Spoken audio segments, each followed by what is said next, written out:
Jahazi TV. Kila ifikapo tarehe 20 Oktoba, kila baada ya miaka mitano, Umoja wa Mataifa huadhimisha siku ya takwimu duniani.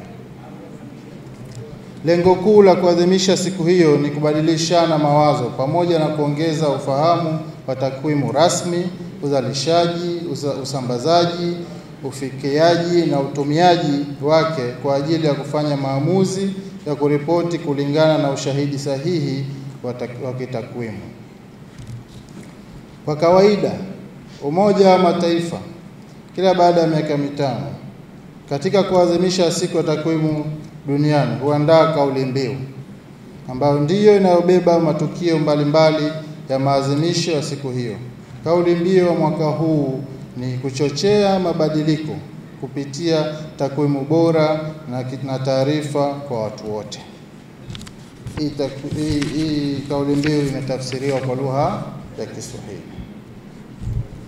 Katika kuunda sera kwa kuzingatia ushahidi sahihi na kwamba takwimu zinazokwenda na wakati, za kutegemewa na za kuaminika zinatusaidia kuelewa mabadiliko ya dunia tunayoishi na kuchangia mabadiliko yanayohitajika ili kuhakikisha hatumwachi yoyote nyuma. Mwisho wa kunukuu. Naomba ieleweke kuwa takwimu ni sehemu muhimu ya maisha yetu ya kila siku, hasa katika maamuzi na mipango inayohusiana na maendeleo ya kijamii, kisiasa na kiuchumi. Takwimu huchukua jukumu muhimu katika kuelewa ukweli wa hali ya mambo, kutoa taarifa sahihi na kufanya maamuzi yenye msingi. Serikali ya awamu ya 8 imeliweka mbele kwa umuhimu mkubwa suala la takwimu ili kuhakikisha maendeleo sahihi yanapatikana kwa wakati. Serikali ya Mapinduzi ya Zanzibar imeandaa dira ya maendeleo ya Zanzibar, yaani Vision 2050, ambayo kauli mbiu yake ni kufikia hali ya kipato cha juu ifikapo mwaka 2020 kupitia maendeleo endelevu na jumuishi kwa binadamu wote, kwa kuhakikisha nguzo kuu 4 zinazochangia maisha ya binadamu kama zilivyoainishwa.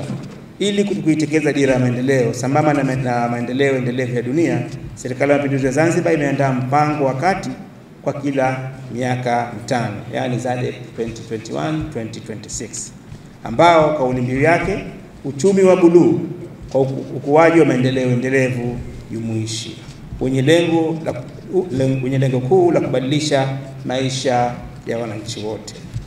Ndugu mgeni rasmi, pamoja na mamlaka za kisheria iliyopewa Ofisi ya Mtakwimu Mkuu wa Serikali kwa taasisi ya kipekee yenye mamlaka ya kuratibu takwimu sahihi nchini, pia ZADEP katika kifungu cha 6 kifungu kidogo cha 12 imeitaka Ofisi ya Mtakwimu Mkuu wa Serikali kusimamia ukusanyaji, uchambuzi, utoaji wa taarifa na usambazaji wa takwimu zote rasmi hapa nchini. Pia kuweza kuratibu na kuhakikisha kuwa mfumo wa takwimu Zanzibar unafanya kazi kwa ufanisi kwa ajili ya kupata takwimu kwenye viashiria vya ngazi mbalimbali, ili Zanzibar iweze kuwa na maendeleo makubwa ya takwimu kwa kuweza kuijibu viashiria vya dunia kikanda na nchini. Tunapaswa kuwa na mfumo wa takwimu ulio bora, imara na sambamba kuimarisha mifumo ya takwimu Zanzibar kwa kuhakikisha inakwenda sawia na mabadiliko ya dunia. Nitumaini la Serikali ya Mapinduzi ya Zanzibar kuwa Afisi ya Mtakwimu Mkuu wa Serikali na mifumo ya takwimu ya Zanzibar kuwa na mapinduzi makubwa ya maendeleo ya takwimu. Na waomba tuthibitishe kujitolea kwetu katika kusimamia kanuni za msingi za ukusanyaji wa takwimu rasmi duniani zinazotolewa kitaaluma, zinazolinda haki ya umma pamoja na kupata taarifa zenye kuaminika. Jamii lazima iwe na imani kwamba takwimu rasmi zinaongozwa kipekee, zenye viwango vya kisayansi, kimaadili na